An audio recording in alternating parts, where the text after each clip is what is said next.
નમસ્કાર મિત્રો, જય માતાજી મિત્રો, જય શ્રી કૃષ્ણ બધાને. કેમ છો બધા? મજામાં ને? જય શ્રી કૃષ્ણ, જય માતાજી. તો મિત્રો આજે અમે જવાના છીએ રાયગઢ ગામે. ત્યાં એક મસ્ત મજાનું માતાજીનું મંદિર બનાવેલું છે ભવ્ય. તો ત્યાં અમે જઈશું, સારામાં સારું શૂટિંગ કરીશું અને અમે તમને જણાવીશું કે ભાઈ કયા માતાજીનું મંદિર છે, કેવું મંદિર બનાવ્યું છે, તેનો ઇતિહાસ પણ શું છે એ અમે તમને જણાવીશું. તો મિત્રો અમારા વ્લોગમાં બન્યા રહેજો અને વ્લોગ કેવો લાગે કમેન્ટ કરીને જરૂર જણાવજો. હા, અમે રાયગઢ જવાના છીએ. મંદિર કેવું હે ખબર પડશે કન જઈ, અત્યારે તો ખબર નહીં પડે. જય શ્રી કૃષ્ણ, જય માતાજી, જય કાકમ.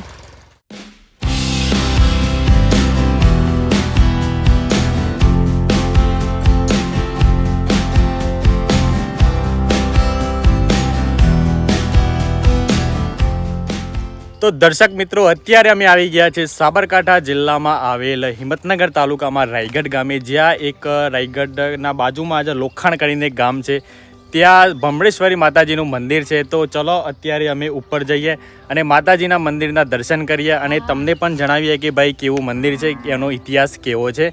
જો કે હું તમને બતાવી દઉં કે ભાઈ અહીંયા તો જોઈ લો, અહીંયા એક રસ્તો પણ છે. જો કે રસ્તો હજુ બને છે, એકદમ ઢાળવાળો રસ્તો છે. સીધો રસ્તો બનાવી દીધો. આપણે તો ગાડી સ્લીપ ખાઈ ગઈ. અમારી ગાડી પણ સ્લીપ ખાઈ ગઈ છે. ચીકુંડી લાયા પર સ્લીપ ખાઈ થોડી સ્લીપ ખાઈ ગઈ.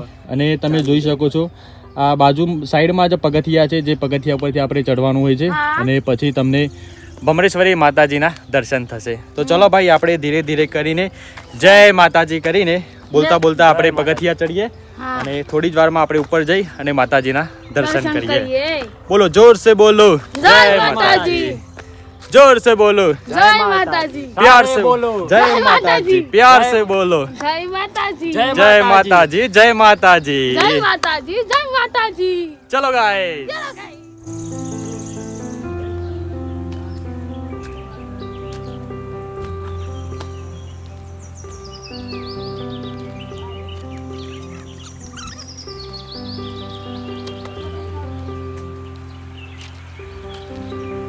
તો દર્શક મિત્રો અત્યારે અમે આવી ગયા છે ભાઈ ભમરેશ્વરી માતાજીના મંદિરે. તો ચલો ભાઈ આપણે પહેલા માતાજીના દર્શન કરી લઈએ અને પછી અમે તમને જણાવીએ કે ભાઈ આ મંદિરનો ઇતિહાસ શું છે. તો આવો મિત્રો આપણે પહેલા દર્શન કરી લઈએ, અમે પણ કરી લઈએ અને તમને પણ દર્શન કરાવીએ.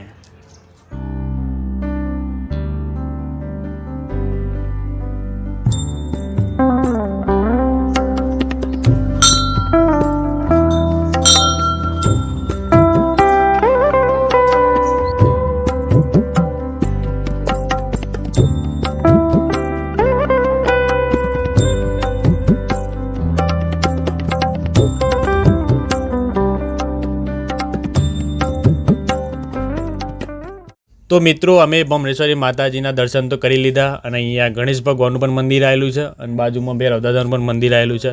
તેમના પણ અમે દર્શન કરી લીધા અને ચલો આપણે જાણીએ કે ભાઈ આ મંદિરનો ઇતિહાસ શું છે. શું નામ છે તમારું? કુદરસી. કોદરસિંહ. તમારું વતન?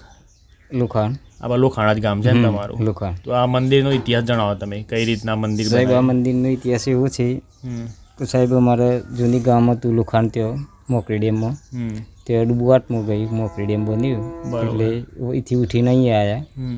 વયા આવ્યા પછી સાહેબ અમારે ત્યાં માતાજી છે એક જૂનું મંદિર, ભમરેશ્વરીનું છે. તે હરતર બા માનતા કરવા ત્યાં જવું પડતું હતું. પબ્લિક ગોમનું બધું લઈને ત્યાં જઈએ અમે, બરાબર. ત્યાં જ્યાં પછી આખો દિવસ સાધન કરીને ત્યાં આખો દિવસ બગડતું. બરોબર. ઘેર ઢોર વસ્તુ આ છે બધું, એટલે તરસી મરે, ભૂખી મરે.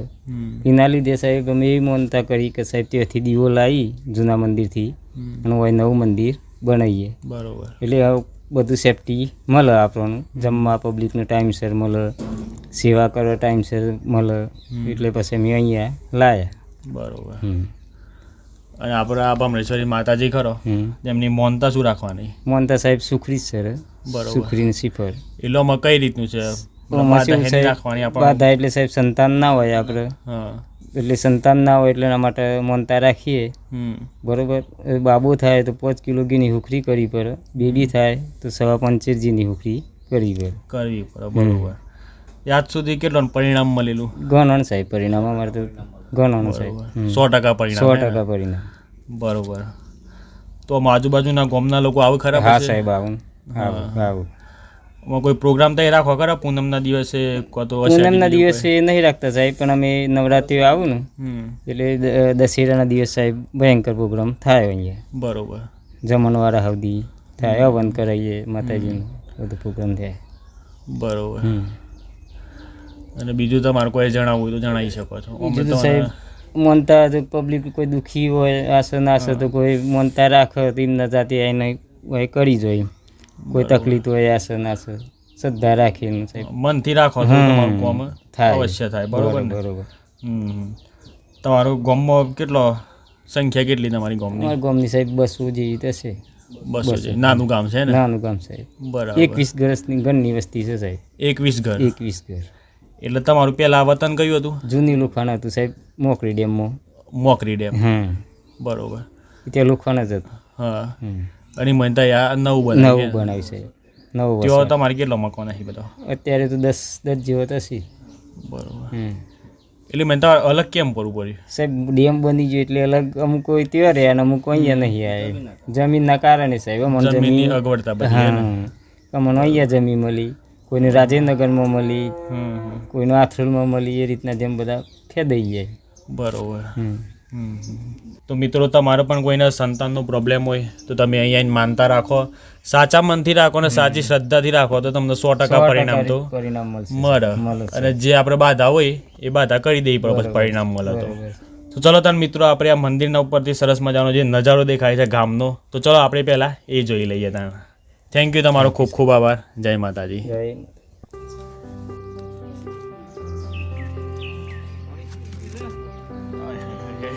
આયા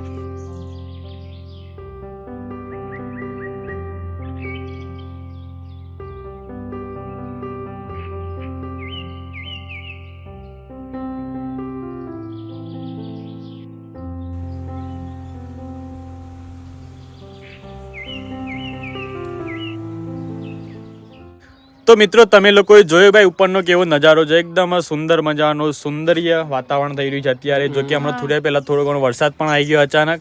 જો કે આમ તો મારો હારો વરસાદ આવતો નહીં. હું કેવું લે? હા, સોમાવસ એટલે વરસાદ આવે. હા, સોમાવસ એટલે વરસાદ આપણે રેન આયા. લે ભાઈ વિકો લઈને આવ્યો છે ભાઈ. તો મિત્રો આપણે હાર્દિકભાઈ ને વિક્રમભાઈ બી પૂછી લઈએ કે ભાઈ તમે ઓય આયા તો તમને કેવું લાગ્યું? મને આ ગામ તો બહુ સુંદર લાગ્યું પહેલાં તો, કારણ કે એકદમ નાનું ગામ છે અને બહુ શાંતિવાળું વાતાવરણ છે. બરાબર. કારણ કે કાલે આપણે અમદાવાદ ગયા હતા, અમદાવાદમાં એટલી બધી ગરમી ને એટલું બધું મતલબ પોલ્યુશન થઈ રહ્યું છે, અને એની જગ્યાએ આપણે ઓયા આવ્યા તો એકદમ મતલબ શાંતિ છે ને એકદમ ઠંડક વાળું વાતાવરણ લાગે છે. એટલે મને ખરેખર મજા આવી હોય તો. બરાબર. તમારું ખૂબ ખૂબ આભાર, તમે સારી એવી ફીડબેક આપી. તો ચલો આપણે વિક્રમભાઈને પૂછીએ. વિક્રમભાઈ, તમને અહીંયા આવીને કેવું લાગ્યું? જય માતાજી મિત્ર, હું આવી ગયો રાયગઢ. હા, મને જોર મજા આવે છે ભાઈ. તો બરાબર. આ જો લીલું વાતાવરણ છે, અને એક ટોથી આસરા ડેમ દેખાય ને આવડત દેખાય મન તો. બરાબર. ચશ્મા કાઢીને જોવો ને મોટો ડેમ દેખાય. અરે વાહ. અને આ ઘર ચશ્મા પહેરીને જવું તો આવડત દેખાય, કાઢી જવું તો આવડું મોટું દેખાય. ચશ્મા નંબરના ચશ્મા છે શું ભાઈ? હું ખબર. હે, ચશ્મા તમને સારા લાગે છે વિક્રમભાઈ? તમે માતાજીના દર્શન કર્યા? ઓએ. બરાબર. તો તમે આ જે વિડીયો જોઈ છે તેમને તમે શું કહેશો કે ભાઈ તમારે આવવું જોઈએ કે ના આવવું જોઈએ, કે એના વિશે તમે શું કહેશો? તમારા બૈરાના સોળા ના થતા ને ઓય આવો અને બધું માનતા રાખો. માનતા રાખો. બરોબર. પછી પાછું ઓય આવો સુખની નેવું લેન સર આવો, પછી ઘેર જાઓ, પછી તમારા સંતાન થઈ જશે. જય માતાજી. જય માતાજી. વિક્રમભાઈ, તમારો ખૂબ ખૂબ આભાર. વિડીયો લાઈક કરો, શેર કરો, સબસ્ક્રાઇબ કરો. Thank you. બીજા વિડીયો બાય બાય. ટિંકે. Thank you Vikrambhai. Thank you બાબાઈ. Thank you Vikrambhai. Hardikbhai thank you. સાબ બાય.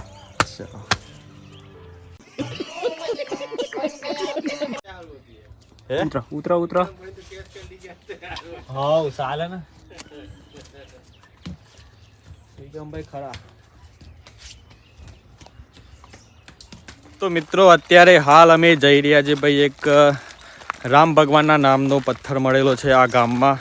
તો ચલો મિત્રો આપણે ત્યાં જઈને જોઈએ કે ભાઈ પથ્થર કેવડો છે, અંદર કઈ રીતનું નામ લખેલું છે, શું છે, બધું જોઈએ અને તમને પણ જણાવીએ મિત્રો. તો જોઈ લો હાર્દિકભાઈ અને બીજા પણ આ ગામના મિત્રો છે તેની સાથે અમે જઈ રહ્યા છે. આગળવાળા ભાઈ છે તે રસ્તો બતાવે છે અને અમે પાછળ બધા ફોલો કરીએ છીએ અમને.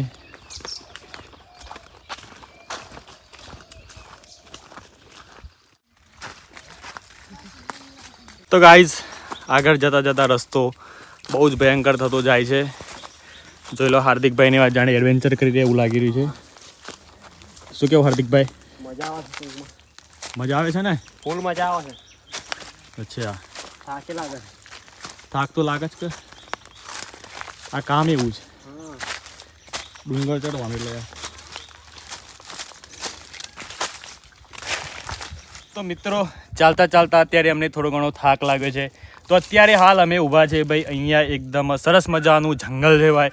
તમે જોઈ શકો છો. અરે હા, શું અવાજ આવ્યો ભાઈ મોરનો. તમે અહીંયા જુઓ ભાઈ, નીચે એકદમ ઢળાળવાળી રસ્તો છે. જો કોઈ પણ વ્યક્તિ અહીંયાથી સામાન્ય પણ જો પગ લપસી જાય ને તો સીધો પહોંચી જાય સીધો નેચર. એના ટંટિયા પણ ભાગી જાય, શરીરમાં પણ ભાગી જાય, એટલું એકદમ ઢાળ છે. અને મિત્રો અહીંયા બાજુમાં પણ નદી પણ આવેલી છે અને વાતાવરણ પણ સારું છે. જો કે ગરમી પણ લાગે છે કારણ કે અત્યારે ચોમાસું આવ્યું છે, વરસાદ પડતો નથી. અને તો વિક્રમને આ બૂમો પાડશે કે ભાઈ રામ પથ્થર મળી ગયો છે. તો ચલો ભાઈ આપણે ફટાફટ જઈએ અને ત્યાં જઈને રામ પથ્થરના દર્શન કરીએ અને જોઈએ ભાઈ કે કેવો પથ્થર છે રામ પથ્થર. બોલો જય શ્રી રામ. તો મિત્રો લગાતાર અમે ચાલતા રહ્યા. ઘણી બધી મુસીબતો આવી, અમને મુસીબતોનો અમે સામનો કર્યો અને ફાઇનલી ભાઈ રામ પથ્થર જોવા માટે અમે પહોંચી ગયા છે ઉપર ડુંગર ઉપર. વિક્રમભાઈ તમે જોયો રામ પથ્થર? હા જોયો હે ને? તો ચલો મિત્રો હું તમને બતાવું ભાઈ રામ પથ્થર. તો જોઈ લો મિત્રો, આ રહ્યો રામ પથ્થર. તમે જોઈ શકો છો. આના પર આમના ગામના લોકો છે એમનું કહેવું છે આના પર તમે કોઈ પણ પથ્થર ભૂસો ને તો આ ભૂસાતું નથી રામ. આપણે જોઈએ, ટ્રાય મારીએ તો જોઈ લો મિત્રો, દેખ્યું ભૂસાઈ છે કોઈ? તો આનો કોઈ ઇતિહાસ તો અમને પણ ખબર નથી મિત્રો, પણ અહીંયાના જે ગામના લોકો હતા એમને અમને જણાવ્યું છે કે ભાઈ જે ઢોળ અચાડવા માટે આવતા હતા તેમને આ પથ્થર જોયો હતો. તો ચલો મિત્રો આપણે પણ પથ્થર જોઈ લીધું, તમે પણ પથ્થરના દર્શન કરી લીધા છે. તો બોલો જોર છે બોલો જય શ્રી રામ. તો ચલો ભાઈ આપણે જઈએ હવે નીચે. વિક્રમ શું કરે છે લા? એ ખજાનો હે. ખજાનો મળ્યો? તો જોઈ લો ગાઈસ વિક્રમભાઈને ખજાનો મળી ગયો છે. કોઈ ખજાનો નહીં હે. તાર શું છે? હું રમું છું.